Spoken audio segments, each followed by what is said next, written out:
Salve, salve família! Antes de tudo, é um prazer enorme estar aqui nesse palco. E quando eu recebi esse convite, né, ao lado do meu sócio Vinícius, eu fiquei bem pensativo sobre um tema, obviamente que tem a ver com esse evento, com tudo que foi falado aqui hoje, e principalmente o que tem a ver com a minha história. Eu acho que não existe outra coisa, quando eu pensei sobre isso, de contar a respeito da minha trajetória, tudo o que eu fiz, os erros que eu cometi, todas as dificuldades que o Estado colocou na minha vida e que ainda assim eu tive gana, eu tive força e ambição para superar cada um deles. E hoje eu vou falar aqui sobre como eu saí da favela e alcancei a minha liberdade financeira sem depender do Estado, né? E é muito louco, porque quando eu começo a falar sobre a minha origem, o que as pessoas enxergam hoje, basicamente, tá, como que o Murilo chegou ali? Como que ele conquistou? E um ponto fundamental que eu vejo em comum quando as pessoas começam a pensar sobre isso, é que elas só enxergam o meu resultado no hoje, e não sobre tudo aquilo que eu plantei no passado, todas as dificuldades que eu acabei superando. E o que você vê hoje é o resultado de muitas renúncias no passado. Bom, eu cresci na comunidade do Jardim João 23, que fica na zona oeste de São Paulo, e eu fui criado pela minha mãe e pela minha avó. E eu digo o seguinte, que diante de várias dificuldades, vários obstáculos, pelo menos eu tive um único privilégio, que foi ser criado por duas grandes mulheres na minha vida que me instruíram, que falaram para mim o que era certo, o que era errado, que puxava minha orelha quando eu cometia algum erro, e que principalmente o melhor investimento que eu deveria fazer na minha vida era em educação. Só que, durante essa trajetória, eu fui aprendendo que a educação é um dos pilares que me fizeram chegar até aqui. E quando a gente fala sobre liberdade, sobre democracia, e naturalmente empreendedorismo, eu notei que basicamente eu fiz 3 coisas que me tiraram da favela até alcançar a minha liberdade financeira. A primeira coisa, que eu acho que isso aqui vai principalmente para quem está empreendendo, para quem quer crescer financeiramente, então eu vi que tem uma molecadinha aqui, os mais jovens também. A primeira coisa que você tem que focar é aumentar a sua renda. E quando eu falo aumentar a sua renda, é muito louco, porque isso é muito simples da gente entender, só que às vezes a pessoa se sente perdida em como fazer isso. Por quê? Porque quando a gente está na escola, né, eu estudei escola pública, em que inclusive, depois vocês podem pesquisar no YouTube, Escola Estadual Jardim João 23, tem uma matéria do SBT que foi considerada a pior escola da Zona Oeste de São Paulo. É uma escola estadual, e eu me formei lá. E lá só era apresentado para mim um único caminho, e que, para mim, eu entendo que cada um tem seu perfil, e não tem essa de caminho certo, caminho errado, quando se trata de profissão, que era só você ser CLT, seguir ali, depois de anos, depender do INSS, por aí vai. Só que, quando eu fui entendendo esse caminho de como que eu vou aumentar a minha renda, surgiram outras oportunidades, outros caminhos. Que primeiro, quando eu fiz minha faculdade, que eu fui o primeiro da minha família, me formei em contabilidade, eu vi que eu poderia aumentar a minha renda através do investimento na minha educação e sendo específico em algum conhecimento. E segundo ponto, foi fazendo renda extra, né? O Vinícius, que é meu sócio, a gente se conhece há mais de 10 anos. O que a gente fazia para aumentar a nossa renda? A gente ia no centro de São Paulo, no Shopping 25. A gente não tinha dinheiro nem para comprar as roupas ainda na época. Tirava foto com o nosso celular, postava no Instagram e vendia. E aí, quando alguém comprava ali pelo PagSeguro ou algo do tipo, a gente voltava lá no centro de São Paulo, comprava a peça e já mandava pelo correio ali para o cliente. E a gente ficou fazendo isso em torno de 1 ano a 1 ano e meio. Até que o Dória, se não me engano, virou prefeito na época em São Paulo. Ele fez ali uma operação, fechou o Shopping 25, fechou tudo ali contra a pirataria e tudo mais. E aí eu falo que foi a primeira vez que eu quebrei na vida, porque eu falei, tá, não tenho mais fornecedor, o que eu vou fazer agora? E o segundo ponto foi quando eu entendi que eu poderia empreender de fato. Só que isso, vocês vão ver um pouquinho aqui mais pra frente, só surgiu em 2019. Porque a mentalidade que eu tinha, e também quando a gente falava sobre empreender dentro da favela, a gente tinha um certo limite mesmo de conhecimento, que era: eu preciso de muito dinheiro para empreender. Preciso de muita grana para criar um negócio, eu não sabia nem abrir um CNPJ, muito menos gerar uma nota fiscal, algo do tipo. E eu falei, tá, isso por enquanto não é para mim. Até porque quando eu estava fazendo renda extra, isso na minha cabeça não era nem empreender. Era apenas fazer renda extra para quitar algumas dívidas, me organizar financeiramente e ajudar dentro de casa. E o segundo ponto foi, tá, eu posso aumentar minha renda, eu posso fazer mais grana, eu posso fazer renda extra, mas se eu não tiver educação financeira, se eu não tiver um controle emocional com o dinheiro, eu vou me endividar. E foi o que aconteceu em 2016, eu vou entrar em detalhes um pouquinho mais para frente. Mas, trazendo um dado assustador, e é a realidade do brasileiro, a gente tem mais de 70% da população endividada. E esse endividamento, grande parte, é por falta de conhecimento, falta de instrução financeira, falta de controle emocional, principalmente quando se trata a impulso de compra relacionado a cartão de crédito. E é muito louco, porque quando eu tinha 10 anos de idade, eu estava ali na escola, né, estava na quinta série, e minha mãe, na época, só trabalhava, só tinha condições de me dar ali o dinheiro do ônibus para eu ir para a escola. E na época, na escola estadual, era obrigatório eu usar um uniforme escolar, ou então uma camiseta branca. Só que nem isso minha mãe tinha condições de me dar, porque ela não deixava faltar um arroz e feijão dentro de casa, minha avó também trabalhava numa creche lá na quebrada que eu cresci, e era isso. E tinha uma professora que me cobrava todo santo dia sobre o uniforme. Chegava, Murilo, cadê o uniforme? E eu sentava na primeira fileira, encostado na parede, e eu falava, pô, professora, eu não tenho. Eu só tinha um caderno e um lápis e a mochilinha ali, e só. E todo dia ela cobrava, todo dia ela cobrava. Até que um dia, aquilo me encheu o saco, eu virei para ela e falei, pô, professora, minha mãe não tem dinheiro para comprar o uniforme. Minha mãe só tem o dinheiro que me dá para eu pegar o ônibus e vir para cá. E foi aí que ela virou na frente da sala toda e me chamou de pobretão. E a minha reação com aquilo, obviamente eu fiquei muito triste, muito chateado, foi pensar o seguinte, eu lembro de eu abrir o meu caderno que eu tinha, na última folha, eu abaixei a cabeça e escrevi assim, um dia eu vou ser rico, e nunca mais vou passar vergonha por não ter dinheiro.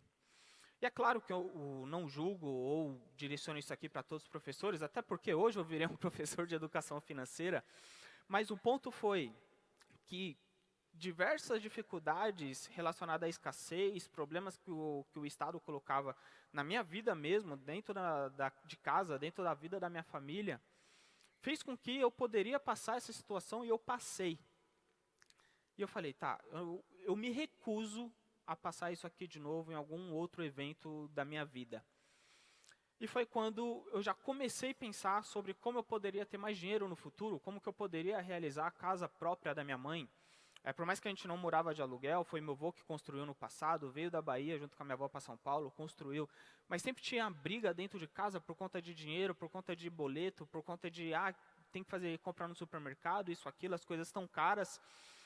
Eu falei, tá, eu não quero isso para a minha vida, e nem quando eu tiver filhos, nem quando eu construir a minha família.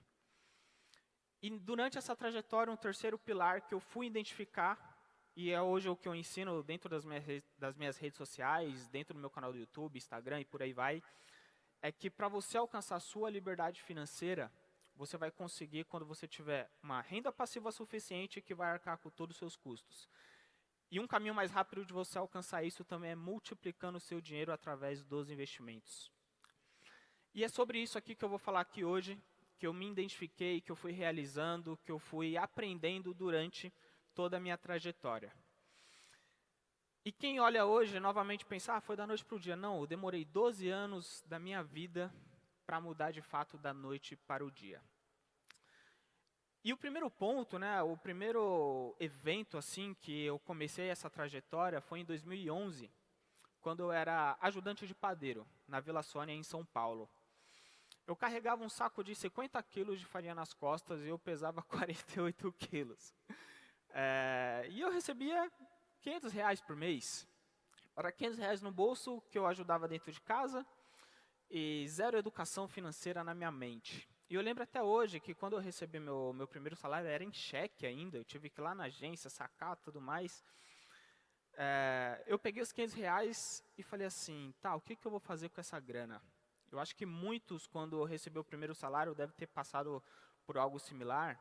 Eu lembro de pegar R$ 250, dei para minha mãe para ajudar dentro de casa, e os outros R$ 250, eu fui no shopping, comprei um boné e uma camiseta, que era o sonho de vários moleques da quebrada de uma marca de surf lá atrás.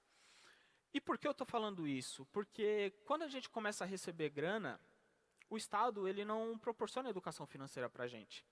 Inclusive, teve até um evento que foi 4 meses atrás, que eu fui nessa escola que eu me formei, Escola Estadual Jardim João 23. Eu fui lá junto com o Vinícius, meu sócio, para fazer uma palestra, obviamente gratuita, para os alunos lá. Para mostrar que eu saí de lá, que eu consegui a minha liberdade financeira, consegui realizar diversas coisas na minha vida. E eles recusaram. Eles falaram, não, a gente não quer educação financeira aqui.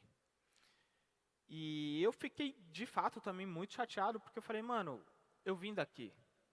Eu estou mostrando uma possibilidade, estou mostrando um caminho. Por que vocês, e quando eu digo vocês, o Estado não quer educação financeira para as pessoas que mais precisam? E aí eu lembro também de outro evento, que também quando eu postei isso nas redes sociais, viralizou de tal maneira, foi uma deputada, a Luísa Genro, do PT, inclusive, foi um discurso dela falando que pobre não precisava de educação financeira. Eu falei, como assim não precisa, mano? Porque é o pobre que paga mais imposto, é o pobre que paga mais juros, é o pobre que não tem educação financeira, é o pobre que não sabe se organizar financeiramente, é o pobre que quando recebe seu salário não sabe o que fazer com essa grana, é o pobre que às vezes vai até em grandes bancos e tem o gerente ali que só quer bater meta, empurra qualquer produto ruim para ele. E por que ele não precisa de educação financeira? O que tem de errado?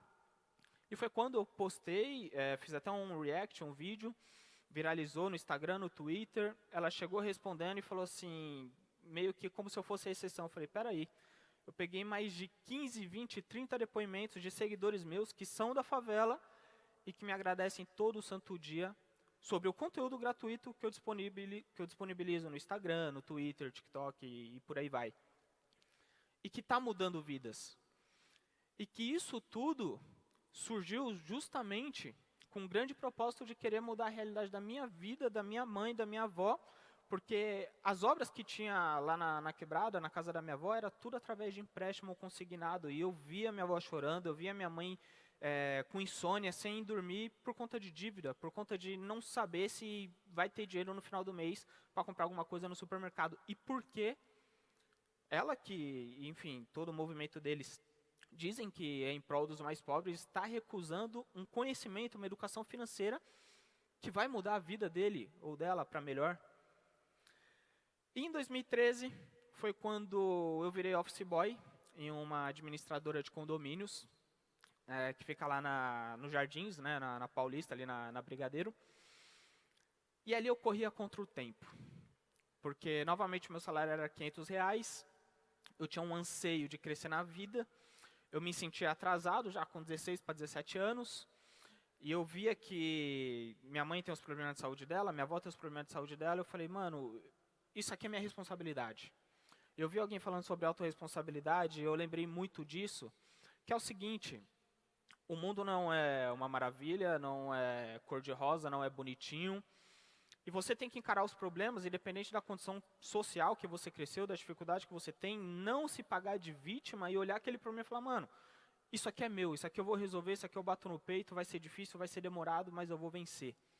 Isso eu tinha muito cedo, porque eu lembro uma conversa que eu tive com a minha mãe, que foi na laje de casa, que novamente teve uma briga por conta de dinheiro ali da minha família, dos meus tios e tudo mais, e minha mãe virou para mim e falou assim, filho, minha mãe não terminou nem a escola. Falou, filho, eu não consegui terminar meus estudos, mas você tem a possibilidade. E eu acredito que você pode mudar a minha vida para melhor. E até me emociona um pouco. E isso, eu olhei porque eu vi minha mãe crescendo, eu só cuidando de mim, sou filho único dela. Meu pai deixou ela para trás. Minha mãe cuidou muito tempo da minha avó também, por conta de saúde da minha avó, que minha avó tem problema nas pernas, já fez não sei quantas mil cirurgias. E eu vi, eu falei, mano, eu não vou ser aquela pessoa que fica chorando no Twitter porque o mundo é injusto. Eu vou olhar as pessoas que vieram do mesmo lugar do que eu e que, sim, não eram muitas referências, mas eu vi, por exemplo, o Flávio Augusto, que muitos aqui conhecem, um grande empreendedor, que veio da periferia do Rio de Janeiro. Falei, pô, o cara conseguiu crescer na vida.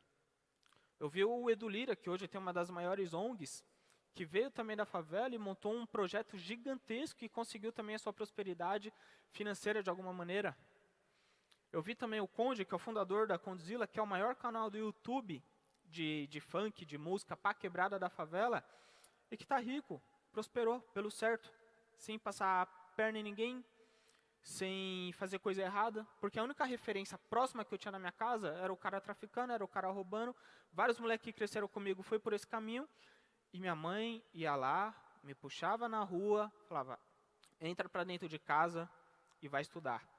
Porque você estudando, você vai ser alguém na vida. Não é ficar só na rua, no caso, ficar jogando bola, soltando pipa, que você vai conseguir o que você quer na vida.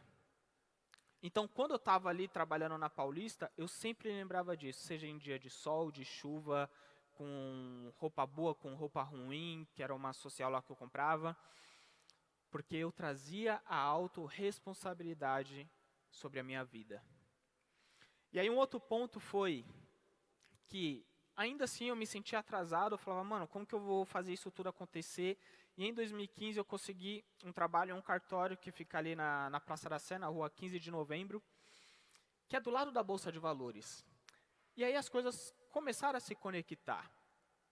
Nessa época eu recebia, o meu salário já tinha aumentado um pouquinho, foi para R$680. E foi quando eu comecei a minha faculdade de contabilidade, em 2015. E eu era o primeiro da família, e a mensalidade da faculdade era R$640. Então eu não conseguia ajudar muito dentro de casa, sobrava apenas R$40 por mês. Mas a minha mãe sentiu orgulho, porque eu era o primeiro da família a estar em uma universidade. Eu era o primeiro a sentar ali numa cadeira e falar, pô, agora eu estou aprendendo algo decente. Eu tinha acabado de sair da pior escola da Zona Oeste de São Paulo. E quando eu recebi novamente esse meu primeiro salário no cartório, eu fui até uma agência do Banco Santander, paguei o boleto da faculdade, sobrou R$40 por mês. E eu olhei aqueles R$40 e falei, o que eu vou fazer com isso daqui, mano? Como que eu posso mudar minha vida com esses R$40? Eu fiquei pensando, falei, tá. Fui andando até o Shopping Light, para quem é de São Paulo sabe bem do que eu estou falando. Entrei no shopping e vi uma livraria. Falei, mano, acho que R$40 dá para comprar um livro. Eu poderia ir no McDonald's, poderia fazer uma vaquinha com os moleques lá da quebrada, da favela que eu cresci, fazer um churrasco lá na minha laje no final de semana. Só que eu entrei na livraria e fui olhando vários livros. E eu vi um livro que me chamou muita atenção, que falava sobre Tesouro Direto. Tava lá, Tesouro Direto, a nova poupança. Eu falei, pô, na minha cabeça a poupança era bom, tá, gente? Não me julguem, não. Eu falei, pô, a nova poupança, então deve ser algo melhor ainda do que a poupança, né? Eu pensei. E eu comprei esse livro, R$39,90. Comprei, fui para casa, né? Peguei o ônibus, Sentido João 23, que sai ali do Praça Ramos. E fui lendo e confesso que eu não entendia nada. Lá começou a falar sobre Selic, sobre IPCA. Para eu entender conceito de inflação, demorou 3 meses para eu entender. Eu falei, pô, isso aqui dá para explicar de um jeito mais simples, mano. E eu fiquei pensando. E nisso, eu vi que o meu primeiro investimento não foi na Bolsa de Valores, que era do lado, inclusive, desse cartório. Não foi no Tesouro Direto. Não foi em CDB, LCI, LCA, que eu fui aprendendo ao longo do tempo. Foi em conhecimento. Porque foi o conhecimento que foi o pontapé, o primeiro passo para eu começar a sair da favela, ainda que eu estivesse lá. Porque quando eu comecei a mudar a minha mentalidade, a minha visão de mundo, ver que com pouco dinheiro, com os próximos R$40 que ia sobrar, eu poderia fazer meu investimento, falei, pô, isso aqui não é para rico como me falaram, mano. Não é para rico como passava no Jornal Nacional, não é para rico como alguns filmes contam, como algumas pessoas falam no Instagram, no YouTube. E ainda não tinham os grandes influenciadores, os primeiros que surgiram, como hoje. Não tinha algumas empresas ainda engajadas com a educação financeira, como existe hoje. Então, até a informação na internet era bem escassa, bem difícil. E foi aí que ainda eu tinha a minha gana, tinha ainda a minha sede de falar, mano, tá, eu dei o primeiro passo. Qual é o segundo? Eu tenho que continuar aumentando minha renda. Porque com R$40 sobrando todo santo mês, eu posso chegar a algum lugar, mas vai demorar muito. Eu quero acelerar esse processo. E foi quando eu prestei um estágio junto com o Vinícius, que é meu sócio. Gente, eu e o Vinícius aqui é carne e unha. A gente se conhece mais de 10 anos. E a gente sempre com essa vontade de crescer, sempre com vontade de prosperar financeiramente, a gente prestou um estágio, um processo seletivo para o Banco Bradesco, que era para trabalhar na matriz em Osasco. E eu afirmo, e não tem nada a ver com o banco, vocês vão entender isso, tá, gente? Foi um dos piores anos ou fase da minha vida até hoje. Por quê? Eu entrei no banco em maio de 2016, e ali meu salário foi para R$ 2.500. Eu falei, mano, agora eu tô rico, mano. Agora, você é louco, agora ninguém me segura. R$ 680 eu tava sobrevivendo. Com 2.500, esquece. E aí eu lembro no primeiro dia eu chegando no banco, na época o presidente era o Trabuco, chegando de helicóptero, eu falei, mano, um dia eu vou chegar assim também, não tô nem aí, pode demorar 20, 30 anos, mas eu vou chegar lá, vou me esforçar, vou estudar. Recebi meu primeiro salário. E aí que está uma coisa que está ligada à educação financeira, que, novamente, o Estado não ensina, a escola não ensina, ou sequer fala sobre isso, que é você ter controle emocional sobre o dinheiro. Por quê? Com R$ 2.500, todos aqueles sonhos, aqueles objetivos de consumo mesmo, que eu segurava dentro de mim por receber R$ 680, agora eu poderia comprar. Então, eu comprei um iPhone na época, o 6S, se eu não me engano. Parcelei, cartão de crédito, tava nem aí para nada. Comprei tênis, comprei roupa, comecei a ir para os rolês, ajudava dentro de casa, ainda pagava minha faculdade. E isso mês após mês, mês após mês. Aí eu descobri uma coisa, gente. Acho que todo mundo aqui, não sei, cheque especial. Eu descobri isso daí na época. Porque eu falei, mano, puta, gastei mais do que eu devia tal mês, tem que pagar a faculdade. Alguma coisa falou, vou tentar pagar. E tinha R$ 100 na conta, a mensalidade eram 700. Falei, vou tentar pagar, né? Vai que só tira 100, depois eu pago o restante, não sei. E passou o cheque especial. Eu falei, caramba, ficou negativo, mano. Eu acho que eu tenho que pagar isso algum dia, né? Novamente, sem instrução financeira, sem educação financeira, por mais que eu estava lendo, estava estudando. E na época, 2016, a gente tinha um bom presidente aí, né? Juros 14,25% ao ano, todo mundo se recorda. A dívida começou a aumentar muito, comecei a usar cartão de crédito, virou bola de neve. Minha dívida inicial começou em R$ 5.000 e meses depois chegou a R$ 20.000. E foi quando eu lembrei sobre o primeiro pilar que eu falei aqui, sobre renda extra, junto com o segundo pilar, que é controlar a ansiedade de gastos, economizar, cortar gastos supérfluos e por aí ia. E foi então que eu e Vinícius, novamente, ia no centro, comprava as roupas, vendia no Instagram. A gente chegou a fazer de renda extra, alguns meses, R$ 6.000 para cada, de lucro, não faturamento. Falei, pô, mano, tô ganhando mais que um gerente do banco aqui dentro, mano. Tem alguma coisa meio estranha aqui.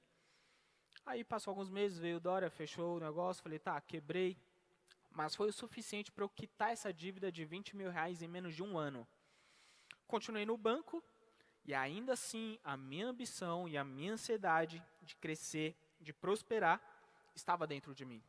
Foi quando eu estava dentro do banco e chegou um rapaz lá e falou assim, vem fazer auditoria aqui. Eu falei, mano, que porra que esse cara tá falando, mano? Não, sou da KPMG e tal. Falei, pô, legal, o que é KPMG, né? Saí pesquisando, conversei com alguns professores ali da faculdade, que eu estava fazendo na São Judas. E aí eu descobri que era uma das melhores empresas de auditoria contábil do mundo.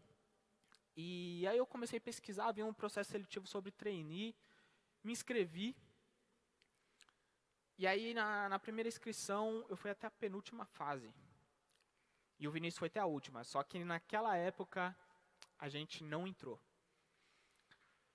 E eu continuei no banco, a ansiedade tomando conta, insônia tomando conta de querer crescer na vida. Eu acho que alguém já passou por isso, quando chega, sei lá, meia-noite, você deita, você olha para o teto e fala, mano, o que eu tenho que fazer para chegar onde eu quero chegar? O que eu estou fazendo? Eu estou no caminho certo? Eu estou errado? Eu pensava muito em relação ao banco, né? Eu falei, pô, será que eu vou ser um novo Trabuco da vida ou vou ser mais um gerente que está ali há 10, 20, 30 anos, aí às vezes a empresa não reconhece? Falei, não, mano, eu tenho que ir para outro caminho. Lembrei da KPMG, me inscrevi novamente no segundo processo seletivo. E eu falo que só no processo seletivo eu cresci muito, porque eu tive que aprender a fazer apresentação, slide, estudar sobre a empresa. Inclusive, meu tema na época foi sobre autorresponsabilidade, que no processo seletivo tinha alguns temas que você poderia selecionar e apresentar para os sócios. E no dia da apresentação, eu não tinha nem roupa social, mano. Eu falei, pô, eu tava quitando minhas dívidas lá de 20 mil reais na época. Peguei um cartão de crédito emprestado do meu tio, falei, tio, eu posso sujar meu nome, mas o senhor eu pago. Fica suave, fica tranquilo. Fui lá no Shopping Dourado, em São Paulo, comprei um blazer lá, roupa social tal. Tive que levar no cara pra apertar, porque ficava gigante em mim, né? Comprei até tênis. E no dia da apresentação, passei no shopping, coloquei a roupa e já fui direto pro Morumbi. Fiz a apresentação e eu saí de lá convicto que eu estava dentro da empresa. E não deu outra. Porque 2 semanas depois eu estava tirando essa foto com o meu iPhone, que eu tinha parcelado, inclusive, tá aí. E novamente eu escolhi aprender mais uma vez. E por que isso? Porque o meu salário no Bradesco era R$ 2.500. E quando eu fui para trainee com a PMG, que nos primeiros 3 meses era summer job, meu salário era R$ 1.400. E para explicar para minha mãe, né? Porque minha mãe conhecia Bradesco, não conhecia a KPMG. Recebia 2.500. Como que está recebendo 1.400 agora? Falei, não, mãe, mas dá para virar sócio aqui dentro. Tem plano de carreira, é se dedicar, é trabalhar, é estudar, economizar, estou ajudando dentro de casa. Aí ele já pagava minha faculdade, pô, já é um adianto e tal. E ali, em 2 anos que eu fiquei na empresa, foi uma transformação tanto profissional, tanto mental, a respeito de auditoria, a respeito de investimentos, que me ajudou muito nisso também. Continuava estudando, continuava ali sempre falando com sênior, gerente, sócios da empresa, e eu ia crescendo, e eu sentia que eu estava no caminho certo. Mas que ainda assim uma coisa falava para mim, você tem que ter seu próprio negócio. Por mais que eu estava falando com vários sócios que começaram como trainees, depois assistente, depois de 15 anos virou sócio da empresa. E eu gostava de trabalhar lá, eu gostava do ambiente, eu gostava de crescer, só que eu falei, mano, eu tenho que ter alguma coisa minha. E 23 de março de 2019, junto com o Vinícius, o Vinícius entrou na KPMG junto comigo também, tá, gente? A gente estava nessa caminhada junto ainda. A gente decidiu criar o Favelado Investidor. E como que surgiu o Favelado Investidor? A gente estava na roda de equipe dentro da KPMG, a nossa equipe toda veio de Quebrada também, tinha eu, Vinícius, tinha outra trainee que veio de Osasco, o outro supervisor que era da Vila Maria, que é na zona norte de São Paulo, e outro supervisor que era de Osasco também. E a gente conversando ali, eu já estava estudando muito sobre investimento, já estava investindo minha grana, não estava mais endividado, já tinha juntado ali pelo menos uns 20 mil reais. E foi quando a trainee falou, pô Murilo, me explica direito sobre CDB, sobre ações e tal, eu fui explicando. Aí ela virou e falou assim, pô, por que você não quer um canal no YouTube? Você explica super bem, sem economia e sem nada. Eu falei, mano, já tem canais grandes. Já tinha Primo Rico, já tinha Natália Arcuri, Bruno Perini, que eram os 3 assim que eu acompanhava às vezes. Aí ela falou assim, é que você fala de um jeito que eu entendo. Você fala de um jeito de quem vem de baixo, que vem da quebrada, sem o economês. Aí eu falei, tá, se eu for criar o nome vai ser Favelado Investidor, porque eu moro na favela e sou investidor. Estou investindo ali no Tesouro Direto em ações, mas sou investidor. Ela falou, pô, que nome foda, que nome monstro. E aí eu lembro que no dia 23 de março de 2019, num sábado, eu criei o canal e o Instagram junto do Favelado Investidor. Só que tinha um porém. Eu só tinha um iPhone, eu não tinha computador para editar vídeo, eu não tinha iluminação, não tinha lapela, não tinha até um ambiente que não fizesse barulho. E esse meu supervisor, que morava na Vila Maria, ele era meio nerd gamer, assim, gostava dessas paradas. Ele falou, mano, meu computador é bom, só que eu moro na Zona Norte, você mora na Zona Oeste. Onde eu morava era divisa com Cotia. Eu falei, mano, não tem problema. Eu vou todo sábado de manhã da Zona Oeste para a Zona Norte, gravo o vídeo lá e a gente edita junto. E o Vinícius ia junto. E todo sábado eu ia lá, gravava vídeo e editava. Mesmo cansado do trampo, mesmo cansado da faculdade, eu estava lá. Por quê? Porque eu via que outras pessoas que vinham de baixo precisavam do conhecimento que eu tinha, que eu já vinha estudando desde de 2015, de todos os erros que eu tinha cometido e falar assim, mano, não faz isso, não vai dar bom. Eu já fiz isso daí, não deu certo. Por que você vai fazer também? E todo sábado eu estava lá E ele era casado, né, morava junto. E aí eu vi que a minha presença ali meio que estava incomodando o dia a dia mesmo do casal como um todo. Eu falei, mano, eu preciso ter o meu computador. E novamente eu chamei meu tio, falei, ô tio, aquele cartão lá que eu já paguei, lembra? Para sair de novo. Eu e Vinícius foi lá na Santa Efigênia com uma sacola de feira. Colocamos uma CPU, que era um computador bem velho, que eu tinha, sei lá, 7 anos atrás, que eu nem sei se ligava mais. A gente foi na Santa Efigênia, eu cheguei assim e falei, mano, eu só preciso que roda o Sony Vegas, que é um editor de vídeo, que é o único que eu sabia mexer, porque eu preciso editar meus vídeos pro YouTube, mano. O cara, não, demorou, acho que ficou 300 conto na época. Eu falei, ô, faz em 6 aí, porque tá ligado, né, mano?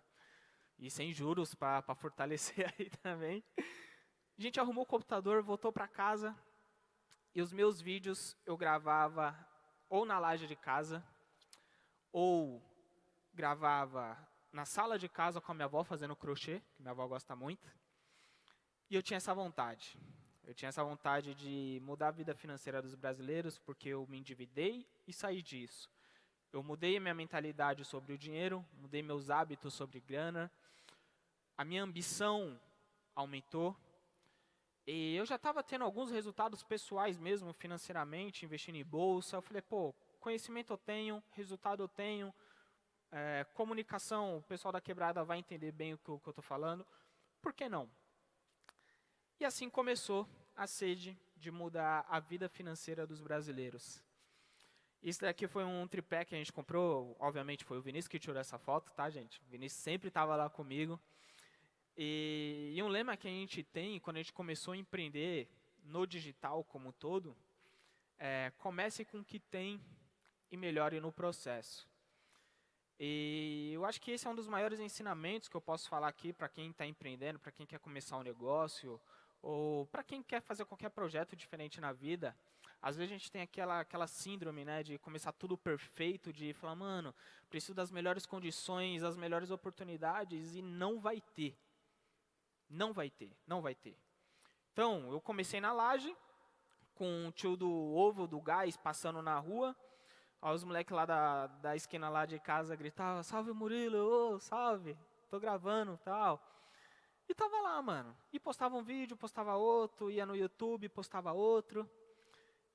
E foi crescendo, e o projeto foi tomando corpo, foi começando a gerar resultado na vida das pessoas que acompanhavam a gente. Até que, quando a gente já estava em 2 anos de projeto, foi 2019, final de 2020, foi quando eu saí na Forbes Under 30 de 2020, como um dos jovens influenciadores mais promissores do mercado. A gente teve diversos reconhecimentos em outras mídias também, tanto na Exame, algumas mídias da França, da Espanha também, própria BBC, Globo, eu sei que muita gente aqui não gosta, mas, gente, saí lá, ajudou o projeto a crescer, não posso fazer muita coisa.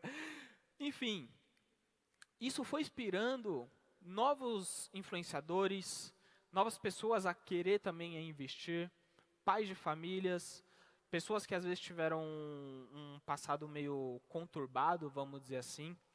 Por quê?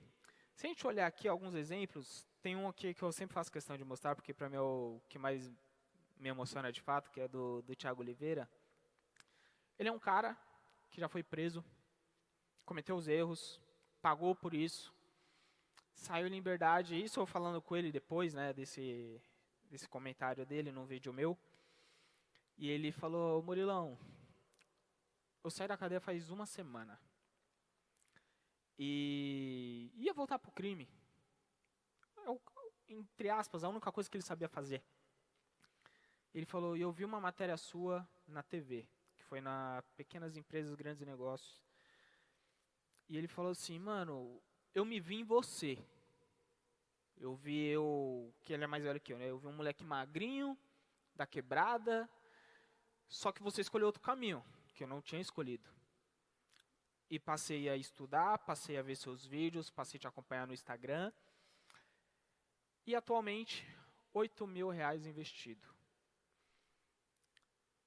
E aí eu tenho que ouvir de uma deputada que educação financeira não muda a vida das pessoas. Aí eu tenho que ouvir pessoal da escola que eu me formei, que não, isso aqui não é pra gente, a gente não quer.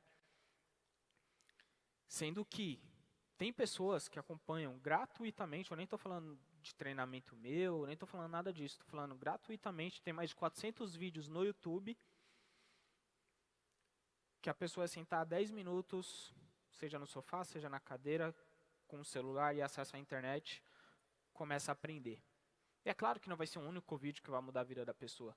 Existem complementos, existem outras coisas que vão ajudar essa engrenagem. Mas a possibilidade existe.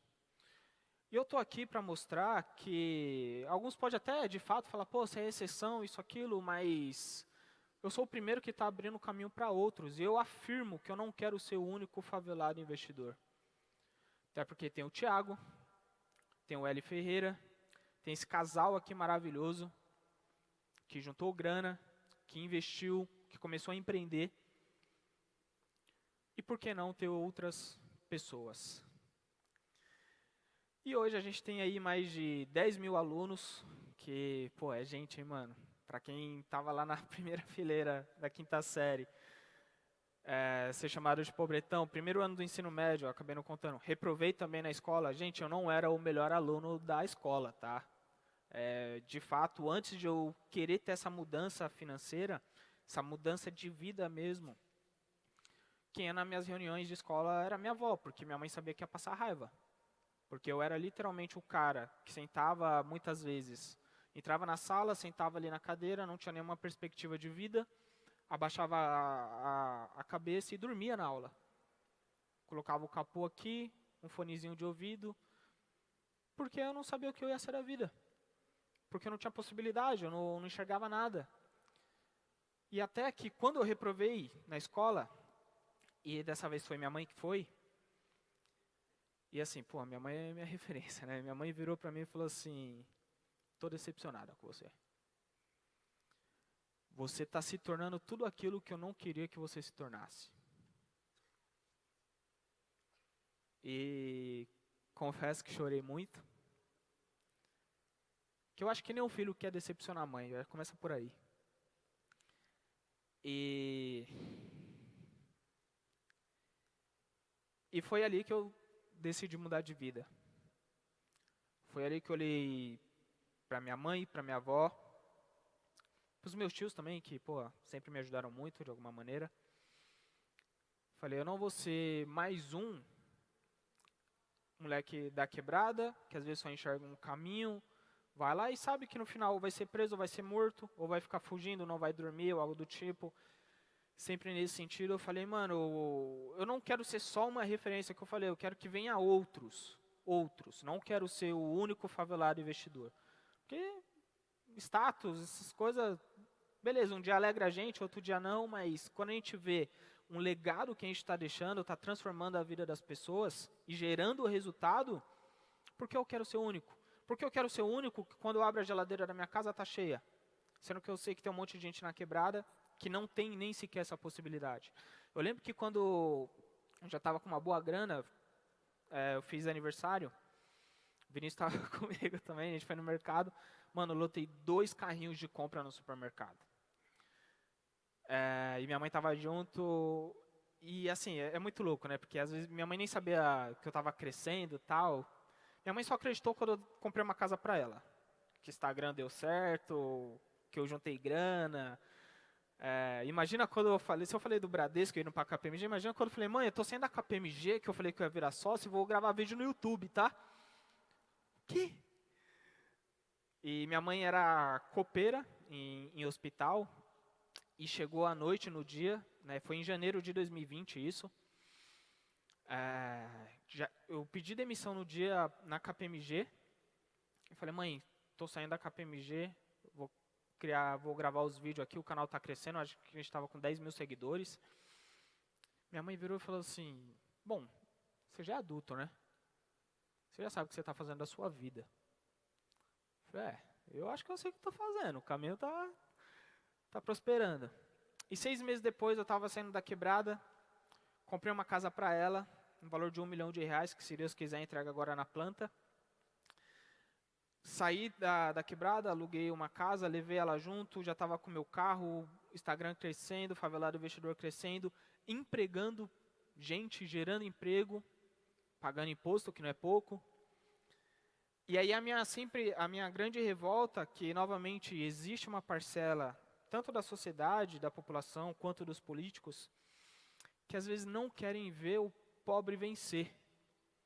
Porque quando eu comecei a ter reconhecimento, muitos haters apareceram. E muitos só viam o resultado, não viam que eu comecei lá, ó.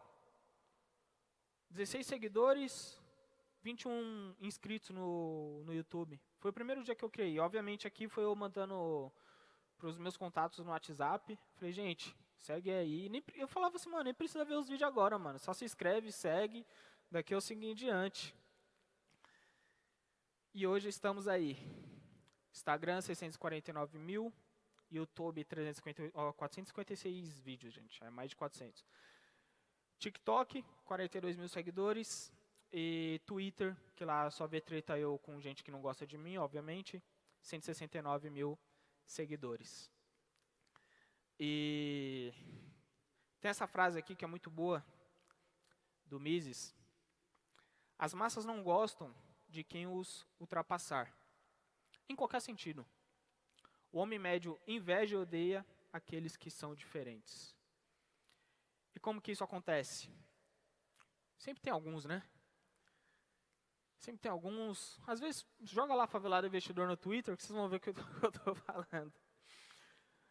Eu lembro que esse comentário desse perfil Sol aí, eu respondi assim, pô, obrigado pelo reconhecimento. Falei, meu trabalho tá sendo reconhecido, obrigado pelo reconhecimento. E é isso. É só o começo, porque quem sabe vem o bilhão por aí. Obrigado pela atenção de todos vocês.